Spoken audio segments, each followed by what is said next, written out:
System பார்த்துட்டே இருக்கக்கூடிய heat ஆகட்டும், ஒரே பொசிஷனில் இருக்கட்டாகட்டும், ஏசிலேயே உட்காந்துட்டு இருப்போம். ஸோ இந்த மாதிரி கண்டிஷனுக்கு என்ன ஆகுனா நம்ம நிறைய தேய்மானங்கள் நிறைய ஏற்படும். பெயின் வந்து இந்த 2 ஷோல்டர் சைடு ட்ரெபிசியட் மசிலில் நல்லா பெயின் நல்லா டைட்டன் ஆயிடும், ரொம்ப இறுக்கமாகவே இருக்கும்.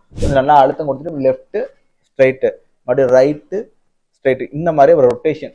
ஸோ இந்த மாதிரி பண்ணிட்டே வந்தீங்கன்னா, ஸோ இந்த மாதிரி வந்து பாருங்க 7 நாள் 15 நாள் 21 நாள் தொடர்ந்து சிகிச்சை எடுத்துட்டீங்கன்னா நல்லாவே அந்த பார்த்தீங்கன்னா கம்ப்ரெஷன் ரிலீஃப் ஆகும்.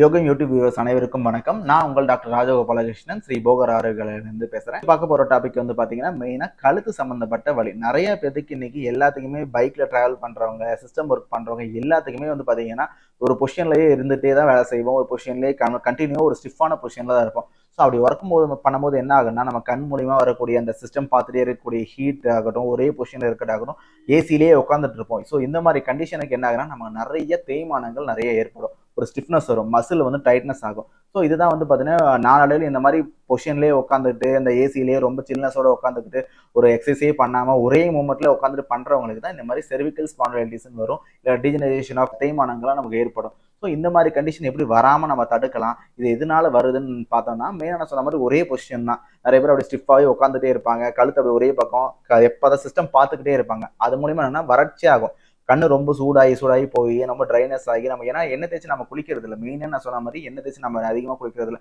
ஸோ இடுப்புலிக்கு எப்படி உடம்பு ஃபுல்லாக எண்ணெய் தேய்ச்சி குளிக்கிறோமோ, கழுத்து வழியாமல் இருக்குதுன்னா கம்பல்சரி தலைக்கு எண்ணெய் தேய்ச்சி குளிக்கணும். நிறைய பேர் சிஸ்டம் ஒர்க்கு பார்க்குறீங்க, அதிகமாக நான் ட்ராவல் பண்ணுறேன், ரொம்ப டென்ஷன் அதிகமாக இருக்கிறவங்களுக்கு, எப்போ பார்த்தாலும் ஸ்ட்ரெஸ்லேயே இருக்கிறவங்களுக்கு நிறைய பேருக்கு வந்து பார்த்தீங்கன்னா கழுத்து ஒர்க் ரொம்ப டென்ஷனாக இருக்கும், ஆடிட்டிங் நிறைய பண்ணுவாங்க, கணக்கு வழக்கு பார்க்கறதுல ரொம்ப எப்போதில் ஒரு சிந்தனை யோசிச்சுட்டே இருப்பாங்க. நிறைய பேர் எனக்கு இந்த மாதிரி வந்து அடுத்து என்ன பண்ணணும்னு யோசிச்சுட்டே இருப்பாங்க. ஸோ அந்த மாதிரி இருக்கவங்க நிறைய பேருக்கு பார்த்தீங்கன்னா இந்த கழுத்து சைடில் வந்து பார்த்தீங்கன்னா ஒரு மாதிரி வீக்னஸ் எப்பவுமே இருந்துகிட்டே இருக்கும், ரத்த ஓட்டம் ஓவர் ஃப்ளோவில் போயிட்டே இருக்கும். எப்பயுமே அவங்களுக்கு வந்து பார்த்தீங்கன்னா ஒரு மாதிரி பெயின் வந்து இந்த 2 ஷோல்டர் சைடு ட்ரெபிசியட் மசிலில் நல்லா பெயின் நல்லா டைட்டன் ஆயிடும், ரொம்ப இறுக்கமாகவே இருக்கும். ஸோ இந்த மாதிரி நாளடைவில் போச்சுன்னா தான் நமக்கு வந்து பார்த்தீங்கன்னா இந்த வெர்டிகோ சொல்லுவாங்க, தேய்மானம் வந்துடும், இந்த மாதிரிலாம் கண்டிஷன் வரும். ஸோ இதை வராமல் தடுக்கிறதுக்கு மெயினாக நம்ம தலைக்கு எண்ணெய் தேய்ச்சி மெயினாக எண்ணெய் தேய்ச்சி குளிச்சாவே இந்த கம்ப்ளைண்ட் மெயினாகவே வராமல் தடுக்கலாம். ஸோ தலைக்கு எப்படி சார் என்னன்னா, தேங்காய் எண்ணெயே ஒன்றும் இல்லை, ஜென்ரலாகவே ரெகுலராக தேங்காய் எண்ணெயை சூடு பண்ணி உச்சந்தலையிலேருந்து காது பின்னாடி கழுத்து பின்னாடி நல்லா தேய்ச்சிட்டு ஒரு 1/2 hour வச்சு வெந்நீரில் நல்லா குளிங்க. அப்படி குளிச்சதுனால பிளட் சர்க்குலேஷன் நல்லா போகும், ஹீட் நல்லா வெளியேறும்.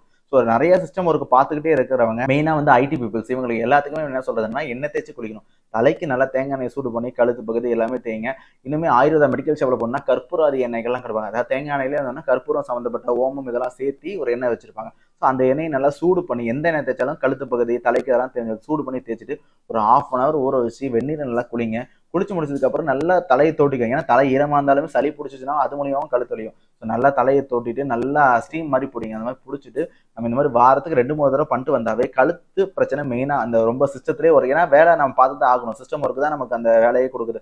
ஸோ அதை நம்ம ரெகுலராக பார்த்து தான் ஆகணுன்ற பட்சத்தில் எண்ணெய் தேய்ச்சி குளிச்சிங்கன்னா தான் நமக்கு வந்து இதுலேருந்து அந்த கம்ப்ரெஷன் இல்லாமல் பார்த்துக்கலாம். அதே மாதிரி எக்ஸசைஸ் பண்ணணும். ஒரு 1/2 hour நீங்கள் சிஸ்டம் ஒர்க் பார்த்துட்டு இருக்கீங்கன்னா கொஞ்ச நேரம் நல்லா கழுத்து நல்லா ரொட்டேஷன், ஸோ லெஃப்ட் சைடு திரும்பி பார்க்குறது, இந்த மாதிரி ரொட்டேஷன் பண்ணிகிட்டே இருக்கணும். கொஞ்சம் அப்பப்போ கொஞ்சம் திருப்பி விட்டு மேலே பார்க்குறது கீழே பார்க்குறது, ஒரே கான்ஸ்டன்டான பொசிஷனில் ரொம்ப நேரம் இருந்தீங்கன்னா கம்பல்சரி கம்ப்ரெஷன் வரதான் செய்யும். ஒரு 1/2 hour வந்து ஒரு 5 நிமிஷம் நல்லா தழுத்து ரொட்டேஷன் பண்ணுறது, நல்லா சைடு வாக்கில் பார்க்குறது, மேலே பார்க்குறது கீழே பார்க்குறது. ஸோ அந்த மாதிரி நம்ம ஸ்ட்ரெச்சிங் பண்ணிட்டே இருந்தோம்னா இதுலேருந்து நல்லாவே வெளிப்படலாம். மெயினாக பொசிஷன் வந்து பார்த்தீங்கன்னா ஸ்ட்ரெயிட் பொசிஷனில் உட்காந்துட்டு கொஞ்சம் இந்த மாதிரி பண்ணுங்க. அந்த மாதிரி பண்ணால் நல்லாவே பண்ணலாம். இன்னொன்று வந்து பார்த்தீங்கன்னா ஒரு சிம்பிள் ஒரு டிப்ஸ் சொல்கிறேன். ரொம்ப நேரம் இந்த சிஸ்டம் ஒர்க் பார்த்துட்டே இருக்கிறவங்க என்ன வேணா கை வந்து இந்த மாதிரி பொசிஷனில் வச்சுக்கோங்க. வச்சுட்டு இந்த ரிஸ்ட்டை வந்து நல்லா அழுத்தணும். ஸோ இந்த ரிஸ்ட்டு வந்து என்னென்னா நம்ம சின்னக்கு ஆப்போசிட்டில் நல்லா அப்படி வச்சுட்டு இந்த ரிஸ்ட்டு நல்லா அப்படி அழுத்திட்டு ஸோ நல்லா அழுத்தம் கொடுத்துட்டு லெஃப்ட்டு ஸ்ட்ரைட்டு, மறுபடியும் ரைட்டு ஸ்ட்ரைட்டு, இந்த மாதிரி ஒரு ரொட்டேஷன். ஸோ இந்த மாதிரி பண்ணிட்டே வந்தீங்கன்னா அந்த ரிஸ்ட்டு நம்ம எந்த அளவுக்கு நம்ம அழுத்தம் கொடுக்குறோமோ அந்த அளவுக்கு இந்த செர்விக்கல் கம்ப்ரெஷன் வந்து கொஞ்சம் விரிவடைய ஆரம்பிக்கும்.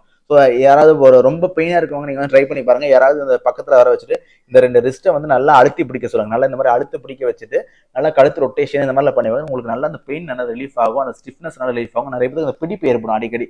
அந்த பிடிப்பு ஏற்படுறதுக்கு அந்த ரிஸ்ட் வந்து நல்லா அழுத்தம் கொடுத்துட்டு இந்த மாதிரி பண்ணிட்டே இருந்தாங்கன்னா நல்லாவே அந்த சர்க்குலேஷன் நல்லா போகும். ஸோ இந்த மாதிரி வீட்லேருந்து பண்ணுறது மெயினாக நான் சொன்ன மாதிரி என்னன்னா குளிர்ச்சியான அந்த ரொம்ப தாக்காமல் பார்த்துக்கோங்க. வீட்டுக்கே போனாலும் கொஞ்சம் செர்விக்கல் பில்லோ மாதிரி ரொம்ப எனக்கு அந்த பொசிஷன் தான் நம்ம வேலையாக இருக்குன்னா கம்பல்சரி வீட்டில் பில்லோ வச்சு படுங்க. பில்லோ வந்து செர்விக்கல் பில்லோவாக இருந்தால் நல்லா இருக்கும். இந்த இடத்துல ஒரு சப்போர்ட் வச்சுட்டு படுத்தீங்கன்னா மேக்ஸிமம் இந்த கம்ப்ரெஷன் ஆகாமல் தடுத்துக்கலாம். மெயினாக வந்து சீக்கிரமாக தூங்கணும். ரொம்ப லேட்டாக தூங்கி படுத்தீங்கன்னாவே இன்னும் நிறைய பேருக்கு கருத்து வலி இருக்கும். ஸோ ஒரு 10-10:30 படுத்துட்டு காலையில் கொஞ்சம் ஏர்லி மார்னிங் எழுந்துச்சு நான் சொன்ன மாதிரி இது பண்ணிங்கனாவே கொஞ்சம் நல்லா பெட்டராகவே இருக்கும். எண்ணெய் தேய்ச்சி குளிங்க. மெயினாக வறட்சியான உணவுகள் தான், இதுக்கும் அதே மாதிரி தான். துவரம்பருப்பு, கடலைப்பருப்பு, கிழங்கு, தயிர் இந்த மாதிரி உணவுகள் மெயினாக வந்து தவிர்க்கணும். ஸோ அதே மாதிரி நீங்கள் ரொம்ப எனக்கு ரொம்ப ஸ்டிஃப்னஸாக இருக்குது சார், ரொம்ப வீக்கமாகவே இருக்குது, இதுக்கு என்ன எண்ணெய் தேய்ச்சியும் பார்த்து தான் இன்னும் வீக்கம் குறையலைன்னா ஒரு சிம்பிள் ஆயுர்வேதா மெடிசன் சொல்கிறேன். ராஸ்நாதி சூர்ணம்னு சொல்லிட்டு உங்களுக்கு எல்லாத்துக்குமே நாட்டு மருந்து கடையிலையோ இல்லை ஆயுர்வேத மெடிக்கல் ஷாப்லேயே கிடைக்கும். ஸோ ஒன்றுமே அந்த சூர்ணத்தை கொஞ்சம் எலுமிச்சம்பழச்சாரும் கொஞ்சம் இஞ்சி சாரும் கலந்துட்டு இந்த இடத்துல கழுத்து பகுதியில் 10 மாதிரி போடுங்க. ஒரு 3 நாள் நல்ல அந்த ஸ்டிஃப்னஸ் எல்லாமே போயிடும். அதுக்கப்புறம் நீங்கள் எண்ணெய் தேய்ச்சி குடிச்சிங்கன்னா நல்ல பெயின் குறையும். நிறைய பேருக்கு அந்த ஸ்டிஃப்னஸ் எல்லாமே அந்த 10 போகிறதுல நல்லாவே குறையும். பெயின் இமீடியட்டாகவே பெயின் குறையும்னு ஆசைப்பட்டீங்கன்னா அந்த ராஸ்நாதி சூரத்தில் இஞ்சி சாரும் லெமன் சாரும் கலந்து போடுங்க, நல்லாவே வந்து பெயின் குறையும். ஸோ இந்த மாதிரி வந்து நம்ம ரெகுலராக வந்து எண்ணெய் தேய்ச்சி குளிச்சது தான் பண்ணிட்டே வாங்க. ரொம்ப எனக்கு தேய்மானம் இருக்குது சார், ரொம்ப எனக்கு வந்து திருப்பவே முடியல, எனக்கு ரொம்ப டாக்டர் வந்து திருப்ப கூடாதுன்ட்டாங்க, ரொம்ப கம்ப்ரெஷனாக இருக்குன்னு சொல்கிறாங்கன்னா நம்ம ஸ்ரீ போகர் ஆரோக்கிய ஆயுர்வேத ஹாஸ்பிட்டலில் என்ன பண்ணுறோம் அப்படின்னா இதுக்கு வந்து பார்த்தீங்கன்னா ஃபஸ்ட்டு நாரங்குகளின்னு சொல்லி தெரப்பி கொடுப்போம். ஸோ எலுமிச்சம்பழம், ஆமணக்கிழ, நொச்சி எல்லாம் கொடுத்து இந்த மாதிரி ஒத்தனாங்கலாம் கொடுத்து கம்ப்ரெஷன் கொஞ்சமாக ரிலீஃப் பண்ணுறோம். கூடவே நசியம்னு சொல்லி ஒரு சிகிச்சை பண்ணுவோம். அதாவது ஃபேஸுக்கு ஆயிலாம் அப்ளை பண்ணிட்டு மூக்குக்கு வழியாக மருந்து விட்டு அந்த கம்ப்ரெஷன் நல்லா ரிலீஃப் பண்ணுவோம். நசியம் பண்ணுவோம், நாரங்கிளி பண்ணுவோம். இன்னொன்று வந்து பார்த்தீங்கன்னா அந்த கழுத்து பகுதியில் கிரீவவஸ்தின்னு சொல்லிட்டு பாத்தி மாதிரி கட்டி எண்ணெயை சூடு பண்ணி வச்சு அதுக்கப்புறம் பர்ம மசாஜ் கொடுப்போம். அந்த கம்ப்ரெஷன் ரிலீஃப் பண்ணுறதுக்கு பர்ம பாயிண்ட்ஸ்லாம் கொடுத்து பர்ம மசாஜ் கொடுத்துட்டு ஒத்தனம் கொடுத்துட்டு பேண்டேஜ் போடுவோம், நல்லா 10 போடுவோம். ஸோ இந்த மாதிரி வந்து பாருங்கள் 7 நாள் 15 நாள் 21 நாள் தொடர்ந்து சிகிச்சை எடுத்துட்டீங்கன்னா நல்லாவே அந்த பார்த்தீங்கன்னா கம்ப்ரெஷன் நல்லா ரிலீஃப் ஆகும்.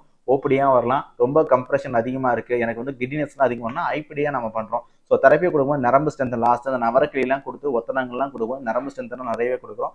ஸோ இந்த மாதிரி பண்ணி நிறைய பேருக்கு பெனிஃபிட். நம்ம ஹாஸ்பிட்டலே ரொம்ப ஸ்டிஃப்னஸோட வருவாங்க. நிறைய பேர் 1 வீக்ல 10 டேஸ் நல்ல ரிலீஃப் இருக்கும். 21 டேஸ் இருக்கும்போது என்னன்னா ரொம்ப நாட்பட்ட வியாதிகள் நிறைய பேருக்கு கழுத்து திருப்ப முடியாத ரொம்ப மயக்கம் வரும். ஸோ இந்த மாதிரி கண்டிஷனுக்கு எல்லாமே நம்ம 21 நாள் நல்ல தீர்வு கொடுக்குறோம்.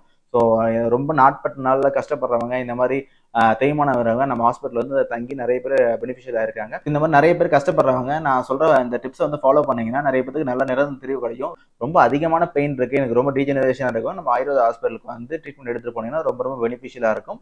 நன்றி, வணக்கம்.